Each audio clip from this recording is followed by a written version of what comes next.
Hello, everyone. This is Dory Clark, and we're here with our weekly Newsweek interview show, Better, where we talk to leaders about important issues around diversity, equity, and inclusion. And this week's guest is Morra Aarons-Mele. She is the author of the new book, The Anxious Achiever. She's also a podcaster. She has a podcast with the same name. Morra, it's wonderful to have you here. Hi, Dory. Excellent. I'm so happy to have you. And maybe you can start us off as you start the book off by talking a little bit about your journey of how this came to be your topic. How did you end up writing a book and creating a podcast about anxious achievers? How, I wonder? Please I tell don't us. know. They say write what you know. Um, it's actually funny.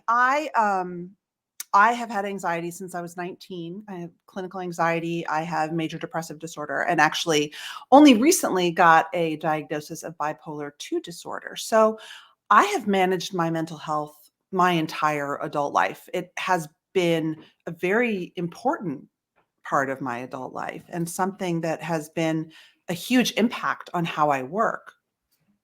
And it began to be something I started talking about. I wrote a book called Hiding in the Bathroom, How to Get Out There When You'd Rather Stay Home. That was a business guide for people who are introverted or have social anxiety. I'm also a big introvert. And as I talked about that book, I just talked about what it was like to be so anxious and try to function in a world that doesn't really accept anxiety very well. And people's eyes would light up. It was like they felt seen, they felt an opening to entertain something about themselves that is usually kept very private in a setting about career and strength. And, I just thought, this is it. This is what I want to talk about.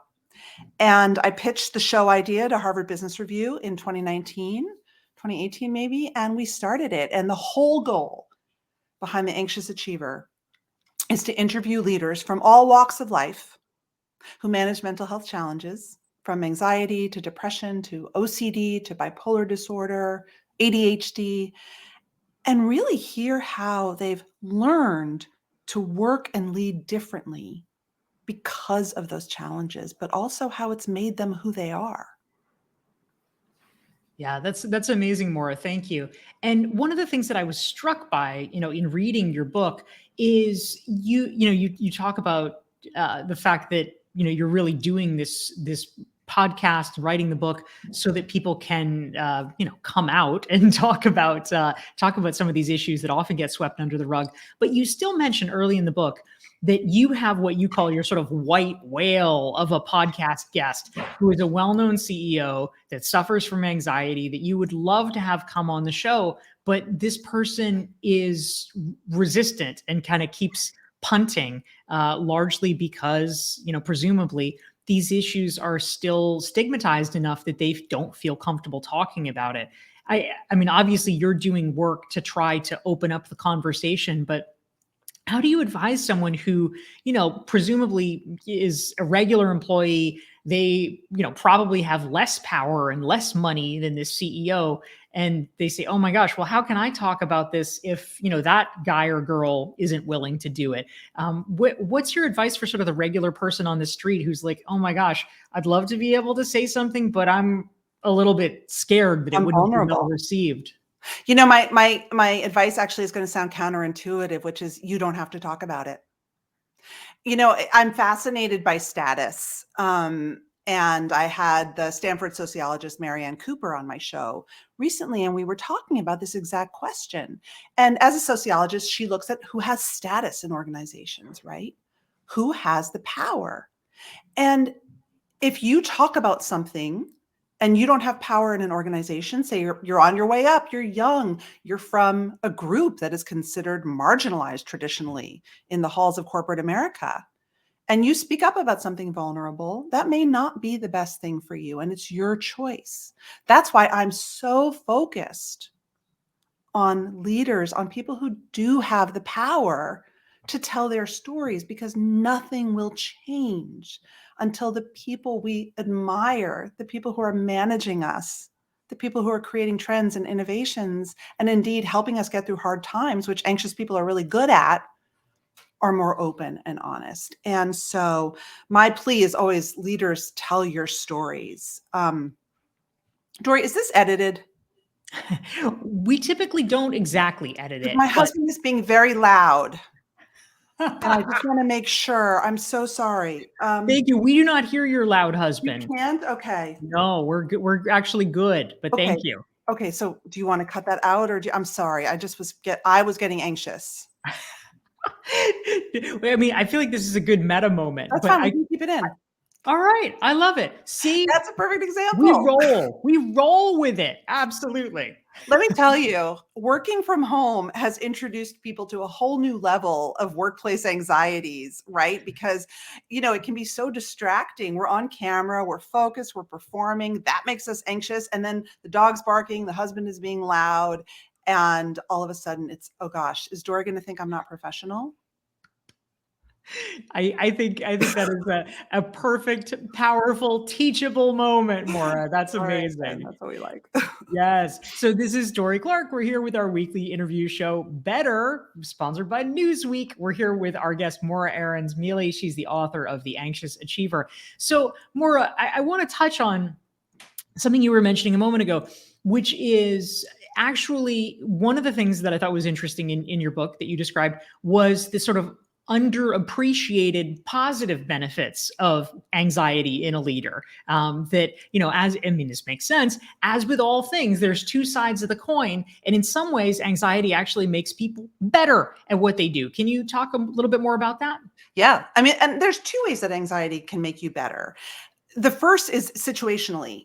We all have that experience of being anxious before something really big happens, before we really care about something. Anxiety shows you care, says one of my favorite psychologists. And so you can use that anxiety. And indeed, in The Anxious Achiever, we look at people whose anxiety drives them.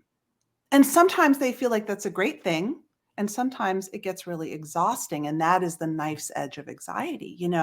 Anxiety, like many different emotions and many pieces of our messy humanity, can cripple us and leave us so that we feel like we can't leave our beds and we're having panic attacks. And trust me, I have been there. We can walk around with a moderate level of anxiety, which I would say the majority of people are today because the world is just so scary and uncertain. Or we can feel what scientists call good anxiety, which is that motivating energy that drives us to do our best.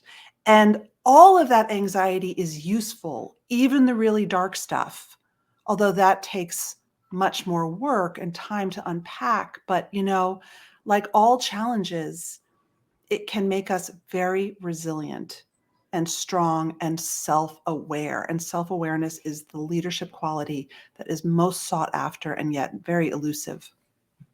Yeah, I think those are such good points. You also talked a lot about some of the other benefits like better planning and better empathy that come with anxiety. I thought that was interesting. Would you mind going into that a little bit more? Sure. I mean, there's data that show that people with social anxiety do have more empathy. It's like they are so used to being attuned to all the signals in the room that they are more easily able to empathize with what other people might be feeling in terms of social anxiety signals, dynamics, Um, and again, when we've been through hard things and we've dug through the dirt, as the Peter Gabriel lyric goes, we do have more empathy because we have been through something hard and we know that many other people are going through hard things. That is literally what creates human connection.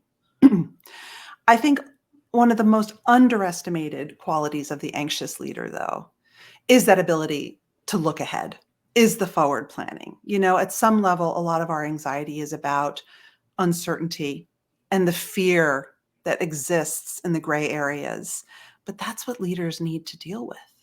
Leaders need to look at all of those open questions, especially now, and say, we better have a plan for this, And, again, it's a knife's edge. You don't want to get paranoid. You don't want to be stuck in the worry and ruminating.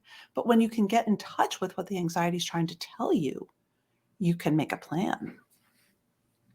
Yeah, that's a really interesting point. We're here with Morra Aarons-Mele. The new book is The Anxious Achiever. This is Dory Clark with our weekly Newsweek interview show, Better. Now, Morra, something that I'm curious about, and you do allude to this in your book, is some of the ways that anxiety might be impacted by being part of a traditional, I'll say in air quotes, a minority group, ways that race or gender or class might factor into this. Can you speak about that a little bit?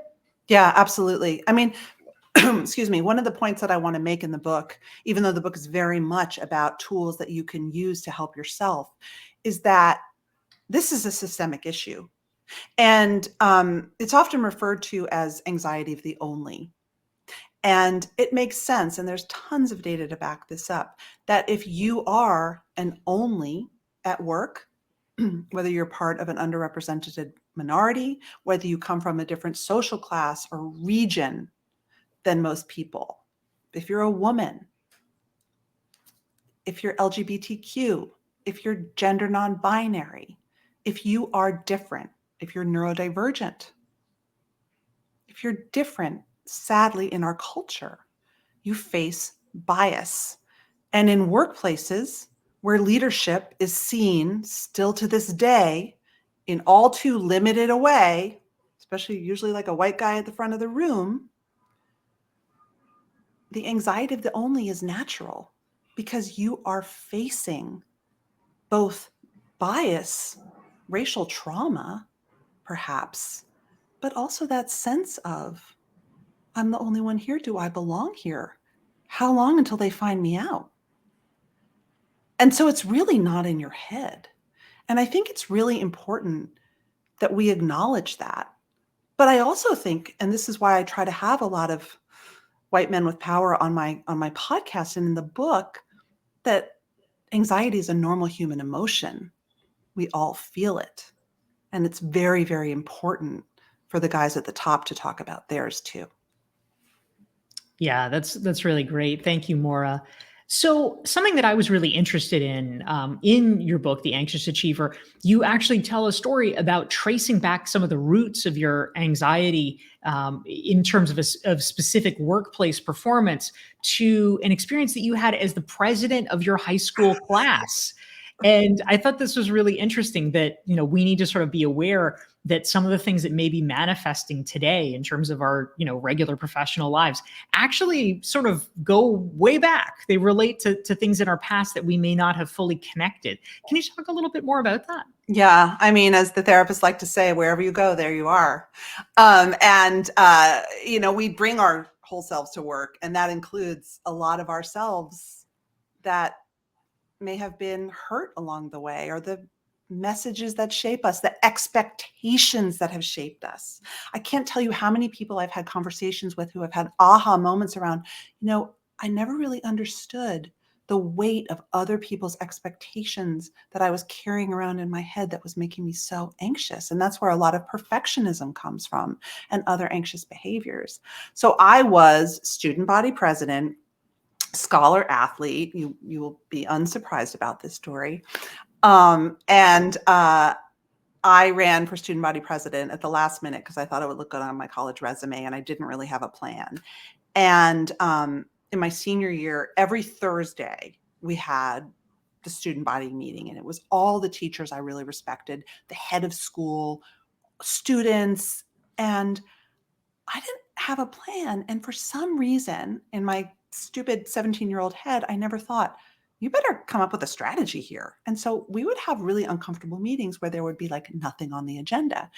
And this was sort of pre-mentorship era, and the teachers didn't really help me. And it was sort of a bad situation. And it actually created a lot of trauma for me. So much so that every Thursday I would have a migraine and I would be nauseous. I dreaded those meetings. I felt so much shame.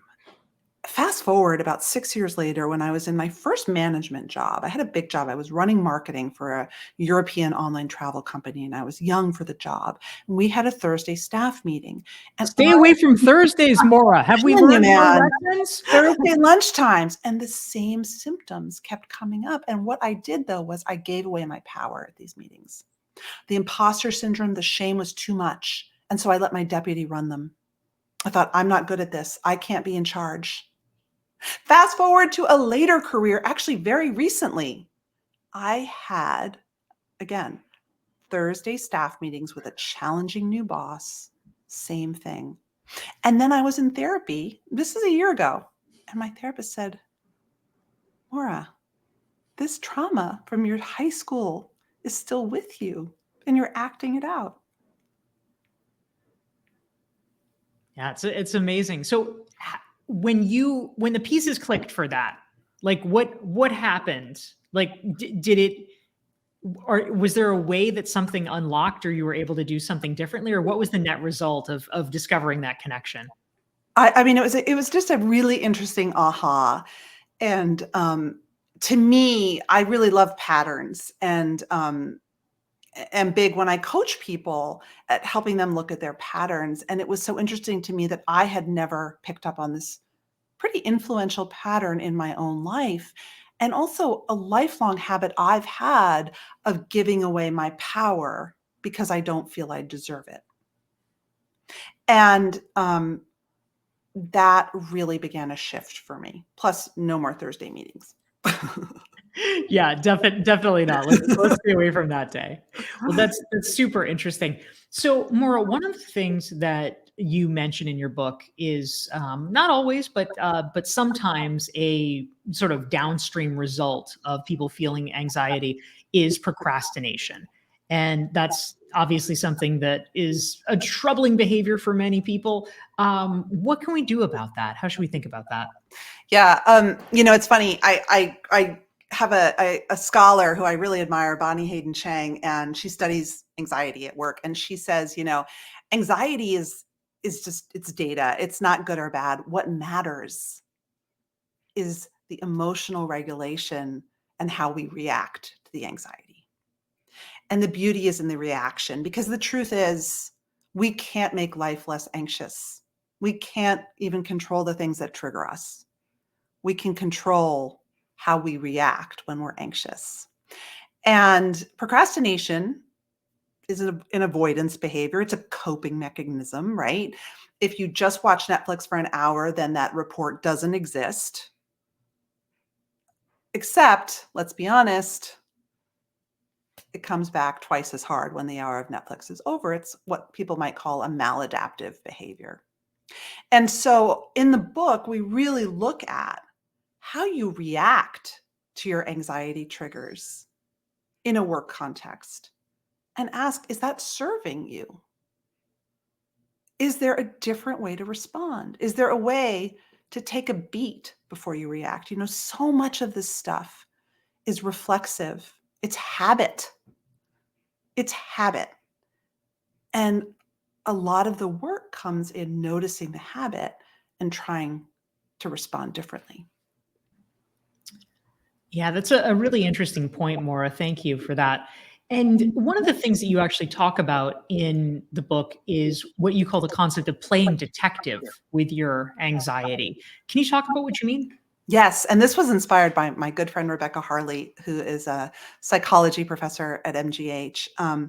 And this is a concept in psychology anyone who's been in therapy will be familiar with, but it's super helpful at work, which is literally tuning in. I think a lot of us, especially when we're successful and busy, we are tuned out. We're tuned out of how our body feels. We're tuned out of our moods. We're tuned out when people make us uncomfortable or cross our boundaries, or when we get triggered, we just tune out. Sometimes we reach for the Snickers bar to feel better. We avoid, we exercise, we do all sorts of things to avoid feeling. And the process of playing detective is saying, you know what? I'm going to tune in. Why did my stomach flip when I saw that email from that person? Why did I feel that feeling of dread and anxiety? Why every Thursday do I have a migraine? And it really is. It takes time. And a great way to start is actually tuning into your body and how your body feels throughout the workday, because anxiety is a whole body reaction and it happens so often in our body. Yeah, I love that point. That's really interesting, Maura. Thank you. So I wanted to go back to something you were alluding to earlier, which is a subject that you dealt with extensively in your first book, Hiding in the Bathroom, which is social anxiety. I think a lot of people, especially coming out of the pandemic, you hear lots of people say, "I've forgotten to be how to be around people anymore," and they're feeling just particularly nervous about conferences or social gatherings or what have you. What is your advice for people that feel a lot of tension or nerves around this kind of question of social anxiety? I mean, my number one piece of advice is just to acknowledge it and accept it and name it, right? Don't pretend like you're not feeling it. A classic technique when you're not acknowledging your social anxiety is to drink lots of cocktails. Never done that. So it's really important to say, I'm feeling anxious about this. If you can name it even more, I haven't been to a conference in a long time. I'm worried my small talk is rusty. I'm worried my clothes are outdated. I'm just feeling really out of practice. Then you can actually rehearse. And I'm a big believer in rehearsing. You can think about walking into that cocktail party. What am I wearing? What am I standing like? I sometimes put myself into character. What's my opening line? Rehearse, practice, get more comfortable with the idea. And the other thing is to really be gentle on yourself, not to build in too high expectations. You can give yourself an out and you can say, I'm going to wear this. I'm going to, give myself a pep talk before I walk in the room. I've got my first 2 minutes of conversation if I get nervous about how to start a conversation. And if by 25 minutes I'm still feeling anxious, I'm going to leave and that's okay. Because we have to give ourselves a bit of grace too. Yeah, I think those are great points. And I mean, I know for me personally, I don't love large group Mm-mm. situations, and so I often try to just deliberately choose. I don't think for anybody it's a good option to just say no, I won't interact with people at all because you kind of have to do it. But I think we can make more strategic choices about the types of events that we sign up for or go to as well to kind of play to our strengths. 100%. And that's where rehearsing comes in, right? Where you can say, this event is going to be just pain and stress for me, and it's not worth it. I'm going to skip it, but I'm really going to give this one my all. I think putting some thought into it, social anxiety, there's a school of therapy, right, called exposure therapy, which a lot of people will do where they'll go like literally face their fears. And I'm not a therapist, so I'm not telling you to go do that. But I think you can rehearse your fears and have a plan, and that really helps. That's great. Maura, we're coming close to the end of our time together. We have time probably for just one more question. But one of the things that you talk about in your book, The Anxious Achiever, again, this is Dory Clark. We're here with Newsweek's weekly interview show, Better, and our guest is Morra Aarons-Mele, the author of said book. You mentioned that one of the key issues that people dealing with anxiety have to find ways to cope with oftentimes is negative self-talk. And this is something that a lot of people have, the kind of proverbial voice in their head. What are some of your strategies or the advice that you have when people are just kind of, not being nice to themselves? I know. I mean, the voice, right? We've all heard it. And the funny thing about the voice is that it has its greatest hits, you know? And I interviewed one exceptional executive from Google, and his voice says, "You're lazy. You're lazy." Where does that come from? And so part of it is playing detective and learning to hear the voice as a separate voice. Maybe it's not even your voice. Maybe it's your mom's voice. Maybe it's your dad's voice. Maybe it's your coach's voice. Who knows? The voice work is something you can do in therapy and exploration, but the voice is separate. Okay, so the voice says this, I'm lazy. Is that true? Why is it telling me this? And then you can reframe the voice. You can tell the voice, I'm not lazy, and I don't appreciate that. I have worked extremely hard on this presentation, and I'm going to walk in and I'm not listening to you. You know, that cognitive reframing. If you are calm enough, sometimes we're so anxious, we just got to do some breathing and calm down. But if you're in a place where you can put this in the front of your brain and reframe and tell that voice to buzz off, that begins a practice of separating the voice and it not feeling so, frankly, normal anymore. Yeah, I think that's fantastic advice. And I realize, oh my goodness, I almost forgot, and we must not forget. Before we go, Morra, you have a nominee for Better Leader of the Week. And the Better Leader of the Week is a person that is on the ground, exemplifying the principles of creating a better workplace and a more diverse and equitable one. You have nominated Amelia Ransom from Smartsheet. And I would love if you could just talk a little bit about who Amelia is and why you have nominated her, Morra. Yes, and I want to make sure I get her correct title because it's a good title. She's the VP of Diversity, Equity, and Inclusion at Smartsheet. And Amelia, for me, is one of the wise people whose counsel I always value. She is thoughtful and smart and on the top of her game, but she also has an incredible perspective and an ability to take others' perspective. And I first got to know Amelia when I was working on a big idea story for Harvard Business Review, right at the raging beginning of the pandemic on managing anxiety at work. And my editor said, you need to call Amelia. She was at Avalara then in a similar role. She's also an HR practitioner by training. And I said to Amelia, how can leaders be vulnerable during this time, but still be strong and competent? What's the magic?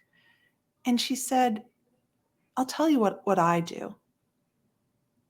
I open up space. I say, I can't predict the future, but this 30 minutes, this is our space. I'm feeling this way. Would love to check in with you, hear what's on your mind, see if we can make a plan.